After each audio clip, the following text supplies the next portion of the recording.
What is going on in the People's Republic of Minnesota? It's the Newsbusters podcast. I'm Tim Graham, executive editor. Joining me today, Newsbusters managing editor Curtis Houck and MRC external affairs manager Jairus Jackson. Welcome, gentlemen. Hey.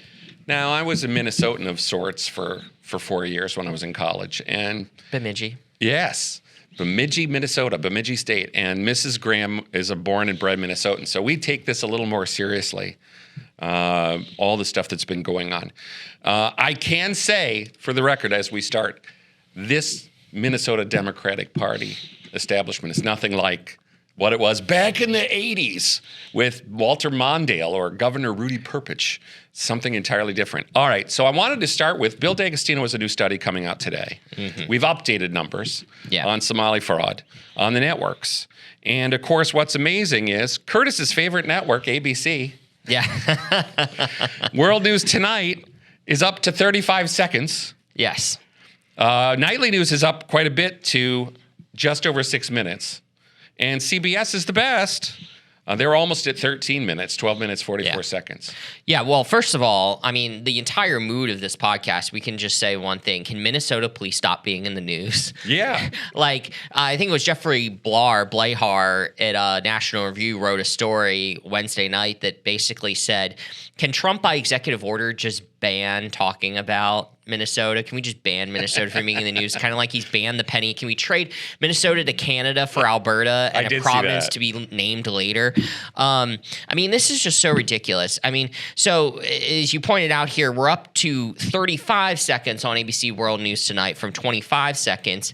And they spent 3.5 times more portraying the population as victims in all of this, even though Matt Whitlock, the great Matt Whitlock, pointed out on Twitter, there's actual audio recording of people who have been charged, have been caught up in this, meeting with Keith Ellison, the state attorney general. Keith Ellison is saying, we will help you with this, and one of them bragging about how much money they've given and thus are in the pocket of Jacob Fry, the mayor. This is where I'm saying the current state of the Minnesota Democratic Party. Now, Jairus, yesterday, the House Oversight Committee had a hearing into Somali fraud with some legislators from Minnesota. I don't think we saw that last night, according to Jorge Bonilla. No, we did not. We did not see any of that last night. I mean, this hearing went on for 5 hours. 5 hours. And apparently Ayanna Pressley was talking about George Santos, so they know how to stay They on were point. really focused on the important things, obviously. You said 35 seconds on ABC. Since the Nick Shirley videos. And it's true what you said. They've portrayed these poor Somalians like they're the helpless victims. They're the ones that have been stealing taxpayer money under the guise of a learning or how did they say? Leering Center. Leering Center. Under a Leering Center. They've stolen American dollars. These people that shouldn't be here in the first place. They've stolen American tax dollars, but you should feel bad for them. Yeah, but part of this, it's so obvious here, is that the way that the Democrats now all talk about illegal aliens and say, how dare you come after our neighbors? They all say our neighbors. And then in the hearing yesterday, when Brandon Gill was trying to ask about Somali Americans in Minnesota, they got very upset when he talked about native Minnesotans. Well, many Somalis were born in America, but he was like, okay, what percentage of Somalis who've been here 10 years or more are on welfare? And he was like 81%. I mean, these are the kinds of stats they want to talk about. Yeah, and you're trying to obfuscate, and you're trying to distract here. You're trying to make it about Nick Shirley, the way in which he did it. In my line in media the last couple weeks has been, they're mad that Nick Shirley is not someone who has a piece of paper from a J school saying, oh, I'm a journalist. I'm an official journalist. Because he's an independent journalist, he's a conservative YouTuber. Good Morning America yesterday wouldn't even say his name. They just called him a conservative YouTuber's videos with unverified allegations. And what's interesting is NBC News, New York Times, I believe CNN.com, Drew Holden, our buddy and Bulldog Award winner, has pointed out that in some of these cases, even the Star Tribune, a very liberal paper whose CEO is an avowed Walz supporter, puts yard signs in his house. Yeah. They went to, I believe, 10 daycares that's being kind of talked about in the ether. Alleged daycares. And that they found 4 of them did not have any children there. Yeah. So, okay. And then to your point, Jairus, about some of these shady daycares, is like, I'm trying to think about this here. Yeah, the windows are blacked out. Okay, the door's locked is one thing. I mean, that's kind of maybe a safety thing. Right. We'll give it to you. But like, what if Nick Shirley was just pretending to be a prospective parent? They should. Where's the website? Where are the Google reviews? Mm-hmm. Where are like the local mom blogs writing about this? Where's kind of learning being spelled correctly? Right. These daycares were set up more like strip clubs than daycares. Blacked out windows, no website. There are not that many reviews. Or this is a daycare or a strip club? Right, I understand. Like the only thing we'll give them is like, oh, the door's locked. Well, yes. Oh, okay, that's okay. We'll give you that. But again, what is going on here? Because again, we had this in Chicago as well, where they chased the woman that worked at one of these daycares in Chicago, and she fled and hid in the daycare. So the left in daycares the last few months they've been having some issues here, and they're not addressing, Jairus, the allegations at the center of this. It is all about, you're demonizing people. Yeah. Nick Shirley isn't a real journalist. You're all what they're saying, going though? around the issue. What they're basically saying, certainly on CNN, was you're not a real journalist because a real journalist wouldn't touch this. That's really what's implied. Right. Whitney Wild, before she was covering, what we'll get to the deadly incident this week, she was going after Nick Shirley. She was trying to call Nick Shirley, and she was trying to call him out. Like, she's like, oh, but you don't know this. Like, do you know that they're a fraud? Well, it doesn't look very good. And he's being respectful about this too. I think that's the other thing that they hate, that he wasn't braggadocious. He kind of was like, here's this daycare. It looks kind of like, as you say, Jairus, most people probably watch this as like, this looks more like a strip club. He let the video do for itself. And that is where, guys, I think the medium of audio visual, you almost don't even really need to say anything to kind of be like, does this look like a real thing to you? Well, and for all the noise that's been made against Nick, has anyone actually debunked any of the claims that he's made? I mean, like you said, they go to, he's a right-wing YouTuber. His claims are unverified. You're attacking Somalians. Has anyone actually debunked anything that he has brought to light? No, but this is the whole point, is that these people will say there's no evidence of something. Usually when they start saying no evidence, you know there's evidence. Right. Well, but you want to really say, why aren't you interested in the evidence? Why is Whitney Wild not interested in the subject of fraud? Right. Well, and in Bill's report, he highlighted David Muir at one point in the very few seconds when it was talked about. ICE, quote, sowing fear in Somali neighborhoods. All right, gang, look in the camera right here. If you're committing fraud, yes, you should be scared because you're a criminal. Yeah. Well, pigtailing off of that, if you're impeding ICE proceedings, you might get shot. I gotta just say, I was not raised this way. I wasn't raised how liberals operate. There have been countless protests of things that I despise. I never thought to go ram my car through there. Mm-hmm. I've never once in a million years thought, you know what I'm gonna do to stop this political protest? Or it wasn't even a political protest. It was a legal proceeding. But what I'm gonna do to stop it is to ram my car into it. These people are raised in a way in which winning in politics, winning the day, is the end all be all, and they will break all social norms. They will break all forms of moral decorum to make it happen. It's about morals, or what they feel is morals, as opposed to law and order. And I think that's the thread that ties these two stories together in Minnesota. It's a lack of respect for the laws on the books. And if I can just say, to credit CBS here, they had their guy Jonah Kaplan look into this, and the story that Bill pointed out here, they had several stories, and they're the only ones to report on the extent of the fraud, noting that it's up to $19 billion, and what some of those people convicted actually spent the money on. Right. And I think that's also critical too, because it's one thing to say that there's fraud, but it's also good journalism to say, what did they do instead with it, to kind of show how much they were almost rubbing it in our faces, knowing that they thought they could get away with it. I think that the thing that sort of ties these things together, as usual, is what we might call wokeness. And that is they identify with the Somali community. They see any investigation of illegal immigration in Minneapolis as an invasion of sorts. And yes, this is the word. When David Muir says sowing chaos, he's saying the same thing that Jacob Fry or Tim Wall says, is they're all like, they're sowing chaos. And it's like, okay, so the lady who drives her car into the middle of a law enforcement action, isn't sowing chaos. Yeah, the love affair with lawlessness on the left knows no bounds. Jacob Fry, we can't say it on this show, but he told ICE to get the F out of. Yeah. That's what you should be telling the protesters, to get the F out of the way of a law enforcement investigation. I just don't understand how you think that you can ram your car against federal officers and not expect to get shot. It's the word that Scott Jennings used last night was vigilantes. This is what vigilantes do. And this is where you want to say, okay, we've just gotten through you people all marking the 5th anniversary of January 6th, that dark day, and suggesting... White Kwanzaa. So they're suggesting, doing very somber stories about the Capitol Hill police officers who were brutalized that day. Well, here's where they're just not understanding the kind of brutal activity that's going on against ICE officers. So let's do this for a second. Powerline blog is based in the Twin Cities. So if you're not familiar with it, look up Powerline blog. Scott Johnson there said, I've saved this January 5 Department of Justice press release as a case study in the atmosphere of criminality and resistance which federal law enforcement is contending with in the Twin Cities. Get a load of this. Juan Carlos Rodriguez Romero has been charged by indictment with 2 counts of assault on a federal officer with a dangerous weapon and 1 count of assault on a federal officer, announced U.S. Attorney Daniel Rosen. On the morning of December 21, 2025, this was a story we didn't see nationwide. No.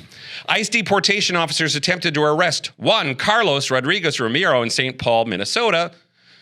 He's a citizen of Cuba and subject to removal. Uniformed ICE agents initiated a traffic stop of Rodriguez. Uniformed ICE agents, not masked or whatever. Rodriguez refused to obey commands and attempted to flee in his car. It starts to sound familiar. While fleeing, Rodriguez accelerated his car toward ICE officers who were on foot. Rodriguez sped away, but soon hit 2 parked cars and lost control of his vehicle. ICE officers attempted to apprehend Rodriguez Romero a second time. He again accelerated his car toward officers, one of whom fired his weapon toward Rodriguez Romero. Rodriguez Romero struck one officer while trying to flee during the second attempt. When ICE officers apprehended Rodriguez Romero, he bit one of the officers, drawing blood. 2 ICE officers were transported to the hospital, suffering from bruised ribs, a dislocated finger, and a bite wound. Rodriguez Romero is detained pending a detention hearing. If convicted, he faces up to 20 years in prison. He was trying to use the Mike Tyson technique. You can't fault him too hard for that. This is what's not understood. We had this other event in Chicago where they literally ran over an ICE officer and the driver was shot, but also was an illegal immigrant. So on some level, what sets this example up as more sympathetic from the perspective of the liberals is it's a native-born American. Protester is the word they use. I would use vigilante or obstructing law enforcement. And I've had this discussion with members of my family. It's like these are the cops. What they're basically suggesting, Jacob Fry's pulling a defund the police. Right. Get out of town. Right. A couple of things on this. Number one, when it comes to coverage of ICE in Minnesota ahead of the events on Wednesday, there was only one network correspondent that I saw that was there giving not play-by-play, but summary, and had an interview with Secretary Noem, and that was Nicole Skenga of CBS News, kind of explaining what was going on. They went on the ride-along. Oliver Darcy was very upset by this. Yes. How dare you go along with Kristi Noem. And show that they found people with criminal records, like serious criminal records. And then on cable was Allie Bradley of News Nation and Alexis McAdams of Fox News. But when it comes to this tragedy, it was a tragedy. This woman did not have to die, but there will be an investigation. That's number one. Number two, there's been, to your point, a culture of harassment. And what Scott Jennings did so well on Thunderdome that Leah McGowan did not want to understand is that there's a difference between observing and obstructing. Right. Observing, I feel like the left has taken it to a crazy ex-girlfriend state where it's literally like, I'm gonna follow you with a phone, and like I'm just outside your house at 2:30. right, like Laura Loomer originally was when she came to fame by like chaining herself to the door of the one tech building. Like, that's not great. Versus openly obstruct, and that's what was going on here. This woman wasn't just following them on the sidewalk, because there were people, protesters, following them on the sidewalk, and you may not like it, but it's more or less legal. Whereas she was in her car openly obstructing. And this idea that she was unarmed. I don't care if you're an 80-pound teenager or a 400-pound, former NFL offensive lineman. If you're behind a vehicle, that in and of itself is a weapon. Yes. And the last point I'll make was with Thunderdome is Shermichael Singleton was on last night. Rare occasion they let Scott and Shermichael together, because then it's basically game over for the left if those two are together. Well, I mean, Shermichael doesn't like Abby Phillip at this point, the way that she treats him. Right. Well, but he was great because he owns 2 firearms companies, does a lot of self-defense training. He pointed out that you have a split-second decision, and we can go ahead and second-guess this officer, and the left has said plenty of horrible things about them that I saw on ABC News Live, MSNBC, CNN, the like yesterday. But until you're in that situation, you don't know what you're going to do, because even somebody standing 20 feet away with a knife can cover ground in like a second. Yeah. And like, do you want to, like, it's really, again, about fearing for your life, and that this officer had past trauma before. That last year, this officer was in a similar situation and he was dragged. Okay. Like, he didn't go. Have we seen that mentioned on the networks? Maybe one or two mentions here or there, but it's not a prominent feature of the coverage. Right. Where, yesterday he went to the hospital for observation, but that time last year, like, he actually spent time in a hospital because he was literally dragged. Yeah, I mean, they didn't want to focus this on Chicago when they dragged an officer. So, I mean, it's that whole idea of ICE agents, when the media described them as Trump's Gestapo, and then this stuff happens. Jennings was kind of making this point too. You're creating an environment where they are always like the Darth Vaders of this scenario. So resisting them is heroic. And of course, the left's retort to this, they don't engage. It's like, again, with Nick Shirley, they don't engage on the actual facts. Yeah. The response to Scott Jennings and Shermichael was White Kwanzaa. January 6th. And Scott Jennings was literally like, guys, like, the American people, like, nobody's listening to you when you start going down that road. Well, and if we're talking about January 6th, we can obviously talk about Ashley Babbitt, who was also unarmed and who was shot dead. She didn't get the kind of sympathy that this woman is getting at all. And we went through the entire Pelosi-picked panel hearings. I don't think her name was uttered. You can do a quick test for yourself at home if you are so distraught about this situation that's happening. If, as you said nothing about Ashley Babbitt. If you broke out the champagne corks when Charlie Kirk was assassinated. If you said nothing about when Lincoln Riley was murdered. In fact, the Minnesota Lieutenant Governor, Peggy Flanagan, she said, this was on a tweet, the Lincoln Riley Act was the first step in giving Trump the green light to terrorize our communities. Yep. That's the other word, terrorizing. Yeah. Yes, and they always say our neighbors, our communities, the Somali community. Yeah, she's some goofy white lady from Minnesota. Why does she own the Somalis? She's the one that wore the hijab or whatever. Saying Somalis built this city. Yeah. That's not fact checked. No. But again, it's telling that an American politician, the lieutenant governor of an American state, had zero sympathy for a young white girl murdered by an illegal alien, but she literally is acting like Mary at the crucifixion when it comes to this woman being killed. In the aftermath of this, there were protests naturally. There's still protests going on the day after. But there was one clip that kind of caught my eye on Twitter. And the screaming anthem was, "No illegal on stolen land." Illegal on stolen land! Rise up, take a stand! Rise up, take a stand! Rise up, take a stand!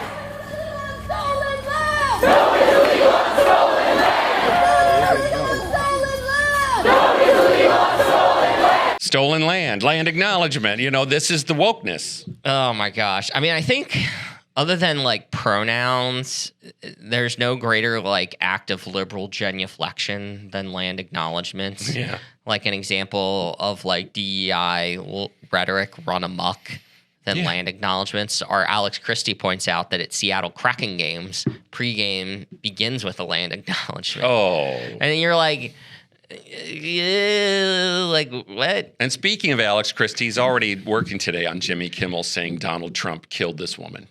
Yeah, and he has a t-shirt. He has a T-shirt that's like Donald Trump is trying to kill you, or is going to get you killed, or something like that. Comedy, ladies and gentlemen. Yeah. Comedy in America in the year of our Lord 2026, according to the liberal media. What was the line from the Critics' Choice Awards that he made? He said he felt like his like life was over, or his like life was on the line, or something like that when he got His suspended. life was in danger. Or something And it's like, ridiculous. oh well, you know who was in danger? Charlie Kirk, and he actually did die. Yes, unlike I mean, you. there's a difference between having a show and having a life. Yeah. You know, we'd like to tell Jimmy Kimmel to get a life. But yes, then back for a second to, yes, that they portrayed these things as glorious things, that Jacob Fry said, get the F out of Minneapolis, that Tim Walz went on a bender about how we need to resist. And this, in a sense, is Bull Connor in reverse. It's sort of like we will undermine the federal government. In this case, now they're pretending that the segregationists or the racial bigots is the federal government. Yeah. And they're the heroic civil rights activists.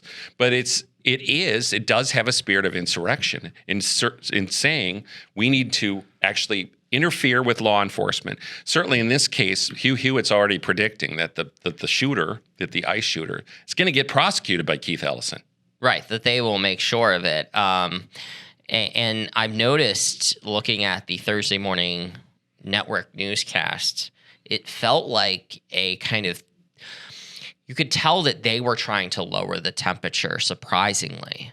And we had Tom Winter. Tom Winter, who's a very tall man. He doesn't look like it. Oh. He's kind of hunched over. He's always in front of a camera. Looks like he's in a telephone booth. But they had him like at the touchscreen with Tom Yamas on Wednesday night, and I thought that was really smart to kind of. It was less than 90 seconds, so it wasn't that long. What it probably should have been, but nonetheless, they like kind of stop, kind of made circles, like they're diagramming a football play.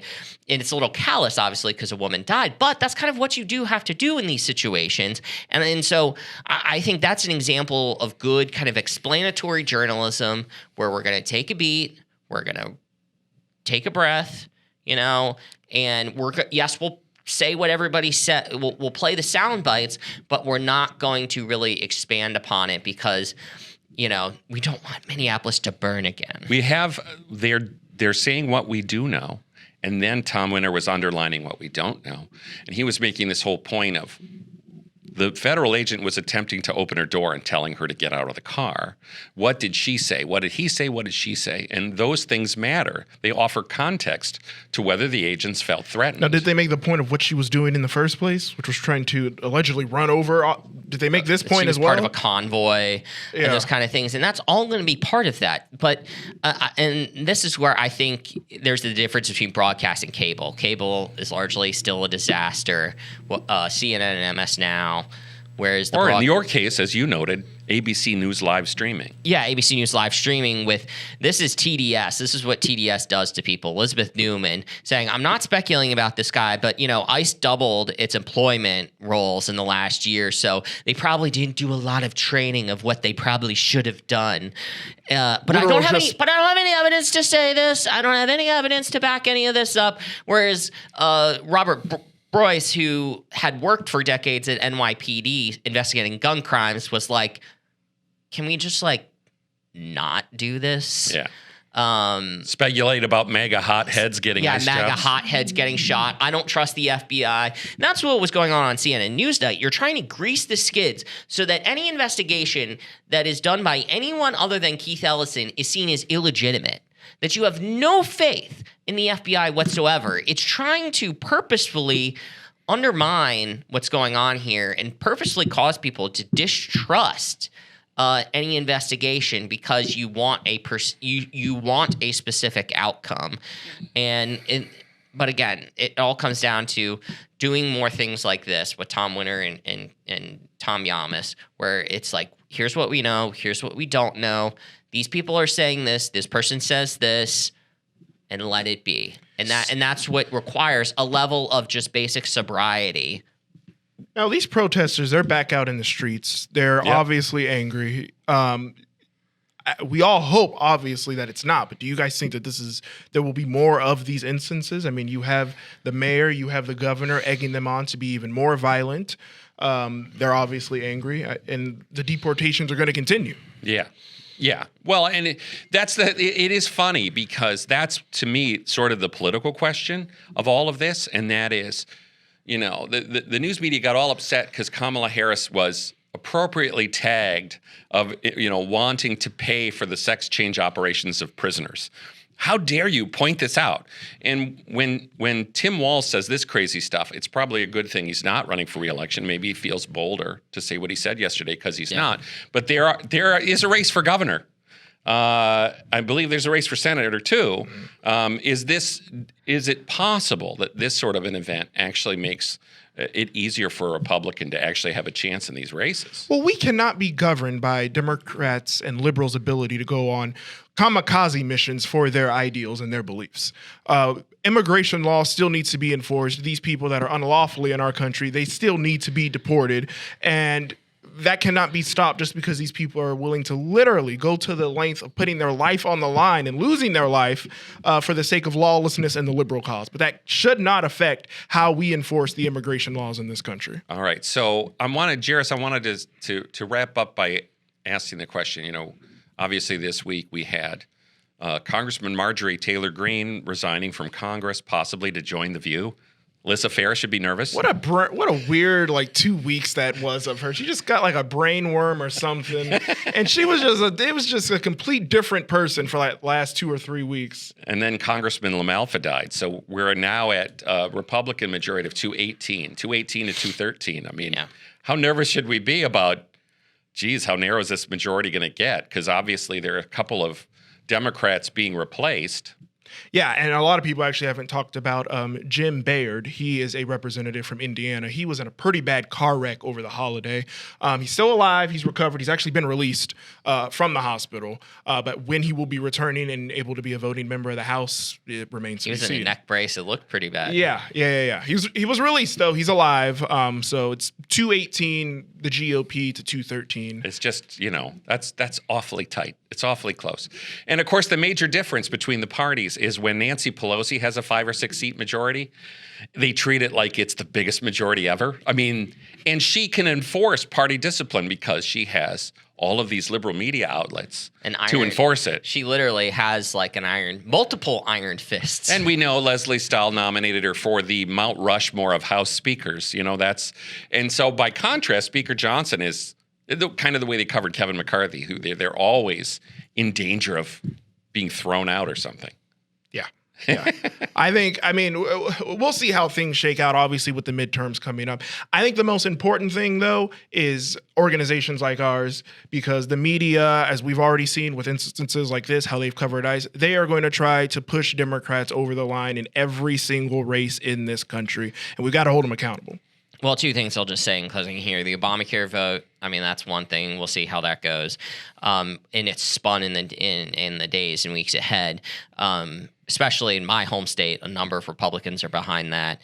And then the second thing is the Voting Rights Act case before the Supreme Court. Right. Whenever that does come out at some point this year, that'll be Friday, intriguing as well. And that could trigger, if the Supreme Court goes all the way, will require a whole slew of redistricting to remove majority-minority districts across the South. Well, if that happens, we can predict. Will be happy. We can predict a media freakout. We can absolutely predict weapons grade media thermonuclear meltdown. And this is what is kind of fascinating, because it is a lot of times the Democrats in these majority-minority districts, including Mr. Cohen of Memphis, who's a white guy, they are often the most wild-eyed lefties inflammatory because they're going to get elected with 88% of the vote, and they have no fear of having to compete in a real race.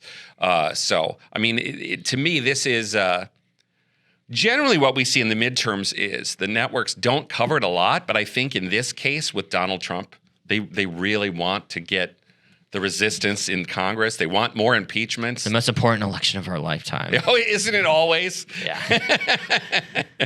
So we'll see if they give it more attention. But generally, their habit is to find a George Santos, to find a Sharon Angle, to pull out the old ones. Yeah.